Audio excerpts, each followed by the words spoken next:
halfway through the stream today, we got onto the topic of how do you help the more casual player for Diablo 2 Resurrected? Your average casual player, or what we're going to call a short-term player, somebody who can only play an hour or two a day, somebody who is a parent now, who's my age or older, who's been playing this game since it came out.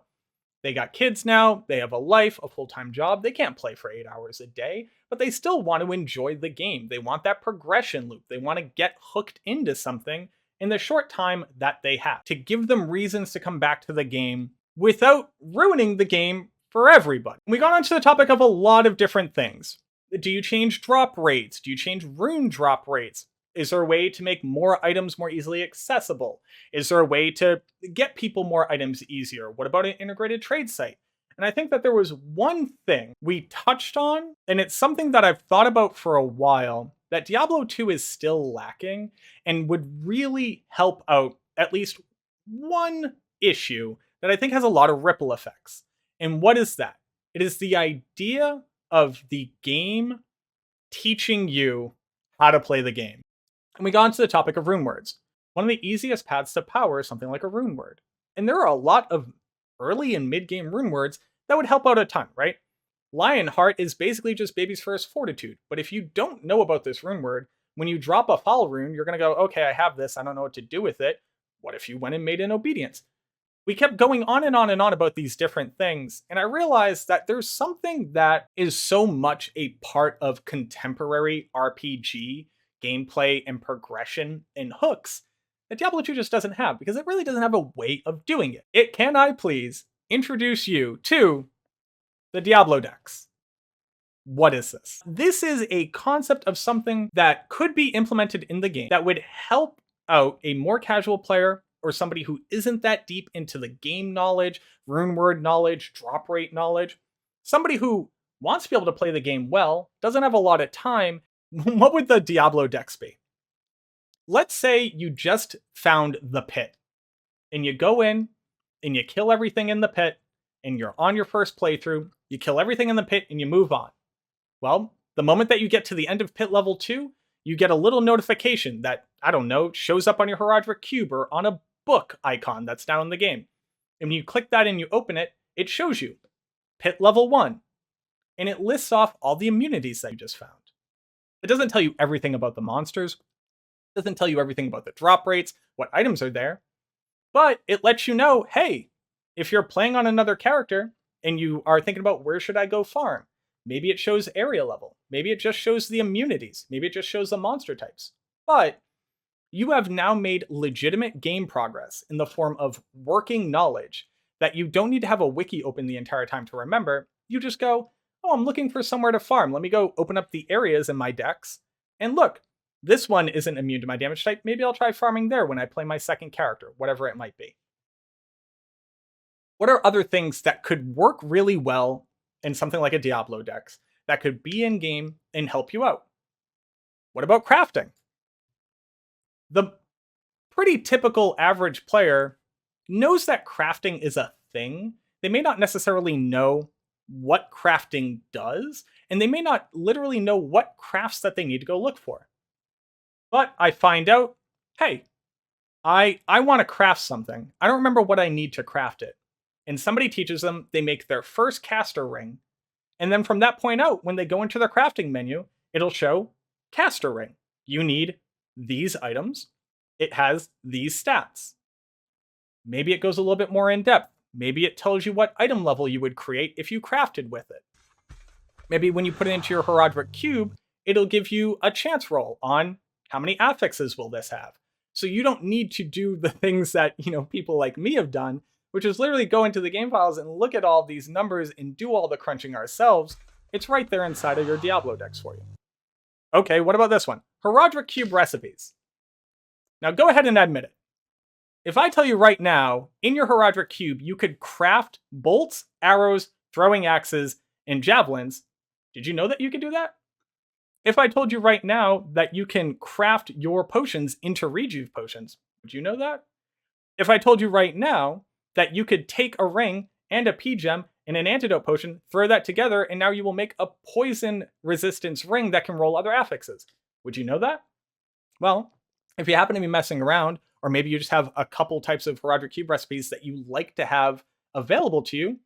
Now that you craft it one time, it goes into your Diablo decks. Maybe it gives you an idea of what the stat ranges could be. Maybe it gives you an idea of what the required items are. Maybe it hints at the fact that there are other crafts. So it shows you there are this many ring crafts.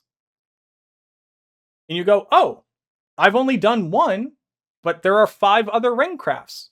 It gives you a reason to explore the crafting systems that are available. It gives you a reason to discover that there are amazingly powerful basic Heraldric Cube recipe crafts that you can do for early game progression, where you re-roll a wand to get plus to Bone Spear, you re-roll a scepter to get plus to Blessed Hammer, you re-roll a staff until it gets teleport charges on it. There are so many things that you can do with the Heraldric Cube recipe list that can give people something to explore and expand upon, to look into things that they otherwise haven't looked into, to give them a lot more early game progression options that are very simple to implement or very simple to take a swing at, and maybe you get a really good item. And now they're more empowered.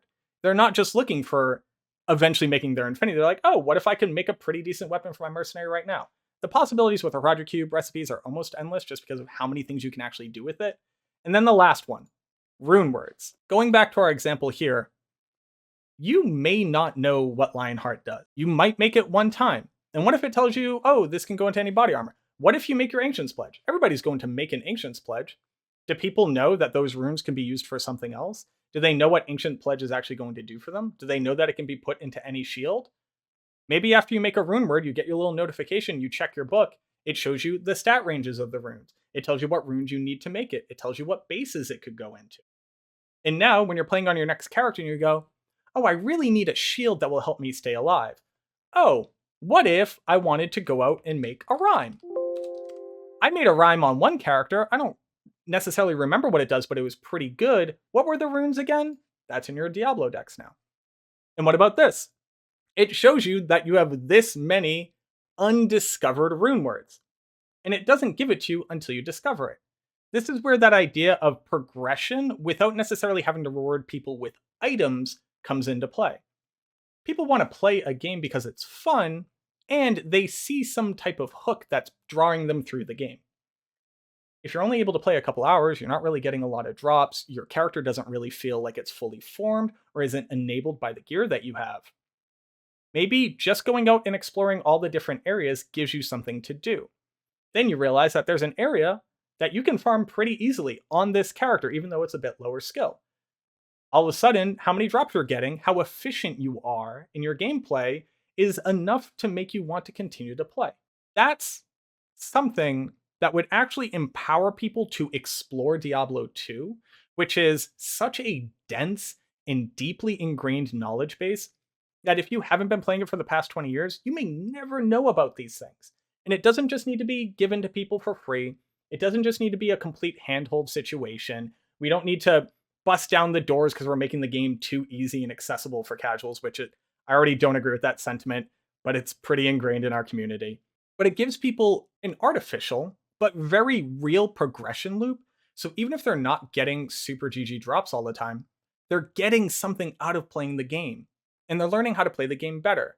So those few hours that they have a week aren't feeling wasted and they're not getting burnt out. Even just being able to hover over strength and learn that because I have this weapon equipped, it enhances my damage because this weapon benefits from strength.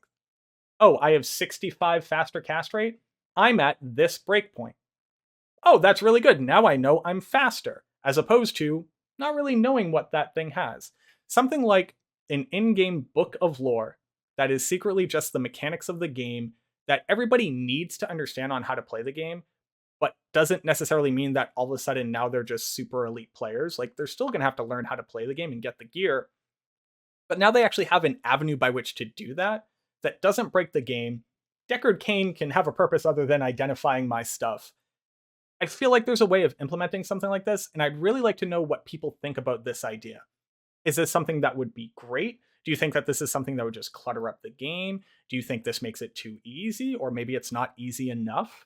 I'd love to hear your opinions, so either scream at me at the comments below, or we talk about this stuff all the time. I stream Monday through Friday if you didn't know that, so come check out the stream. It's at the same place. I'll put the link in the description below. It's always there. But I'd love to get your idea because I think Diablo 2, especially with the fact that there's a new patch coming out, is going to be onboarding so many new players who might go on to become amazing parts of this community.